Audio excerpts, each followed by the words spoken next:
Inner Mongolia में चीन के खिलाफ जबरदस्त प्रदर्शन होने लगे हैं। चीनी विदेश मंत्री के दौरे पर जबरदस्त विरोध हुआ है। मंगोलियन लोगों का नई भाषा के खिलाफ प्रदर्शन हुआ है। विदेश मंत्री वांग यी के सामने लोगों का प्रदर्शन हुआ। मैंडरिन भाषा के थोपने पर लोगों का प्रदर्शन।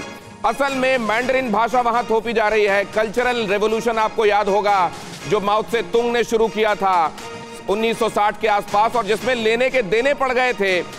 हालांकि उसमें मंगोलिया में 1 लाख लोगों को मार डाला गया था और 3.5 लाख लोगों को कैद में डाल दिया गया था।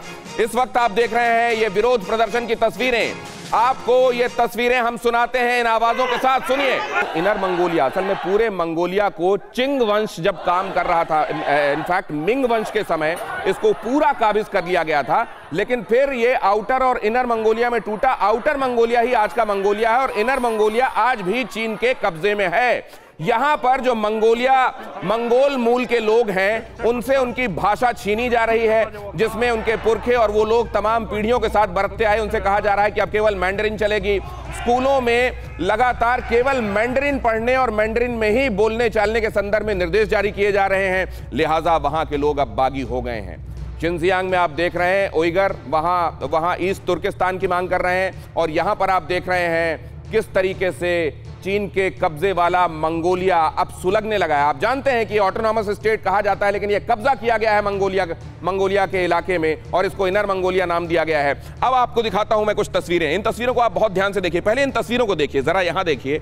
ये आपको चीन में किस जगह पे है इनर मंगोलिया वो दिखाई दे रहा है, और यहां पर क्या किया गया है। ये जो भाषा है ये मंगोल मूल के वहां के जो लोग हैं उनकी भाषा है। वहां क्या किया गया है, अगर आप इसमें किताबें देखेंगे, जो तस्वीरें इसमें बीच में आ रही हैं उन किताबों को देखेंगे, देखिए यहां पर जो ये साइनेज लगा हुआ है, उस साइनेज से अब उनकी मंगोलिया की जो भाषा है वो हटाकर इसको मैंडरिन में लिखा जा रहा है। यहां किताबों में अंदर साइनेज बदल दिए गए, भाषाएं बदल दी गई। ये हुआ कि वहां के स्कूल के जो टीचर्स हैं उन्होंने पढ़ाने से मना कर दिया, बच्चों ने स्कूल जाने से मना कर दिया। ये 30 अगस्त के आसपास शुरू हुआ और जैसे जैसे सितंबर बीत रहा है ये विरोध और उग्र होता जा रहा है। और यहां पर आप देख रहे हैं स्कूल के प्रिंसिपल, एक प्रिंसिपल ने तो अपनी जान समाप्त कर दी, खुदकुशी कर ली। वो ये कह रहा है कि मेरे से ये नहीं हो सकता।